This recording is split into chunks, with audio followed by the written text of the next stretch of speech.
The year 2024 marked another significant turning point in Nigeria's socioeconomic history as households navigated the country's challenging macroeconomic indicators. In the same year, headline inflation surged to 34.6%, while food inflation hit 39.9%, elevating households' costs of living. 2024 also witnessed adjustments in energy costs from premium motor spirit to electricity tariffs.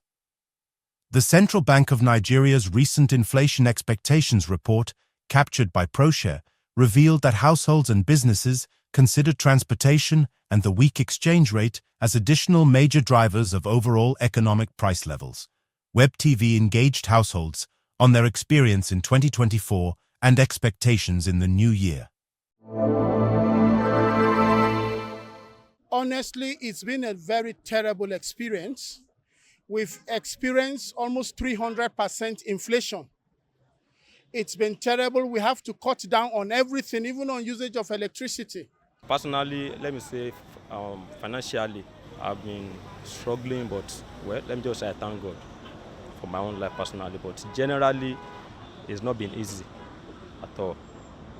As a family man, even as an individual, it's not been easy. The cost of living has gotten so high. For this 2024, this country is not good because all the things we are doing in this country now, we are just working without no anything. We just, like me now, I'm doing POP work.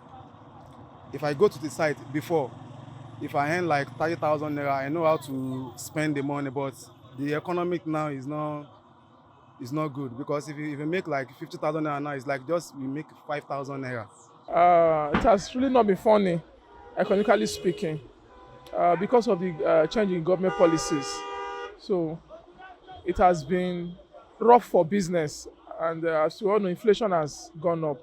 Government make an announcement in radio that the fuel price they will change it, and they implicate it. No implement.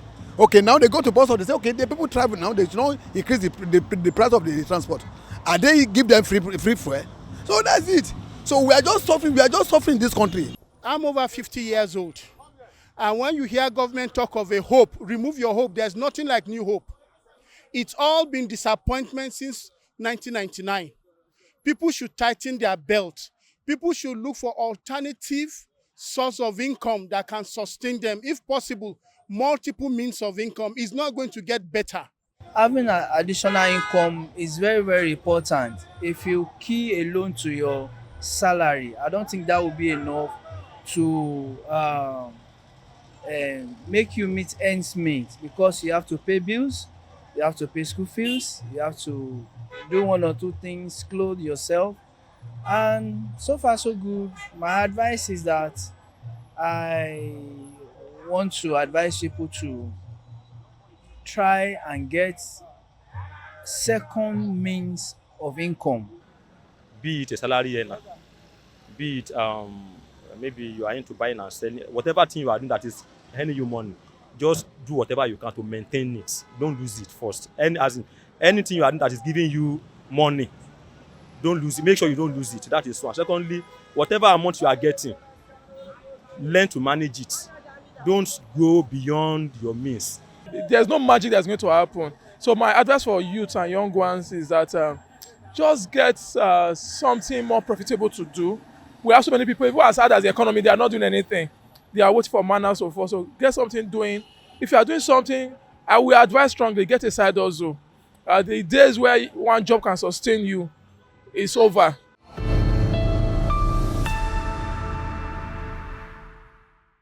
Terver Audu, a macro-economist with Proshare, provides further insight on the state of the economy in 2024 and the outlook for 2025. Well, basically, the households have actually viewed what we could describe as the realities of the micro part of the economy. At Proshare, we believe that the household is the common denominator for the economy, which implies that whatever policies are being made, to create stability, whatever form of reform the government have tried to make so far in the economy to cause a turnaround, has to ultimately or will ultimately trickle down to the household. And the year 2024 has not really seen most of those reforms have a positive net effect on households. And as such, it won't be surprising to see the kind of reactions that we are kind of seeing around. Although the government have expressed some form of excitement about certain indicators, which would be the macro indicators, so much excitement around the GDP. GDP growing by 2.19% as at Q1 all the way to 3.46 as at Q3. And we believe that the GDP will sustain this current above 3% level in Q4 too. Other figures which have been celebrated in the macro level, indicators like the trade. We've had eight consecutive trade surplus, quarters, and this has actually been a major buffer for the growth we've been seeing. The PMI, which was largely below 50%, which is a composite PMI, is a very good way to kind of gives a signal as to some realities that we've seen in the economy. Unemployment has, decreased, to 4.3% as at Q2 from the around 5% area which we had before, based on macro indicators. But if the government were actually to say that, okay, we've surpassed our revenue target, our growth has been impacted like this, and our capital importation levels too, they've spoken towards capital importation levels as being so, so high. But the reality of this is that we have not seen the positives of these macro indicators translate to impacting households positively. So the government overall has not really succeeded in putting households in a position where they would truly appreciate the government policies, even though the government might actually have very, very good intentions and the reforms might be geared towards causing a positive net effect for the overall economy. So far, so good. The signals households have received is not really encouraging, because you will agree with me that despite these positive indicators, inflation levels are still very much high. And as such, households will continue to face affordability challenges. Interest rates are still very much high, even though those interest rates are high, attracting FPI's flows to the economy. It's not really impacted positively on FDI flows. And as such, the high interest rate positions are also indicators of very high borrowing costs. So businesses who need to have a need for liquidity, to get some borrowings for their business operations, have to do this at high cost. Now, operational costs of businesses have gone very, very, very, very high. So it's basically liquidity challenges have persisted at the macro level, and these liquidity challenges are persisting at the micro level. So 2024 has been a challenging year.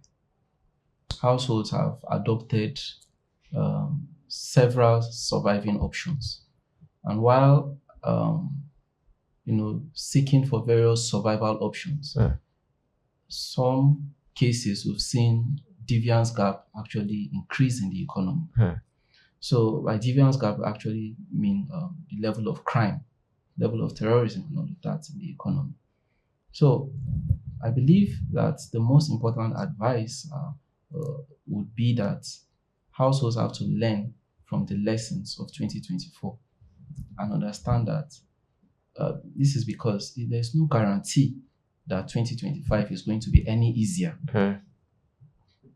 There's no guarantee. Would insecurity be totally wiped? No. We're already at the very end of 2024. Insecurity challenges are still very much there. Farmers are still very much displaced. the level of unemployment in the economy is still very, very much, the businesses are still facing FX challenges, although FX has had some relative stability around the 1516 region for some time, but it's still weak when you compare it to the 800 region at the end of last year. So there is no guarantee that 2025 is going to be any easier for now.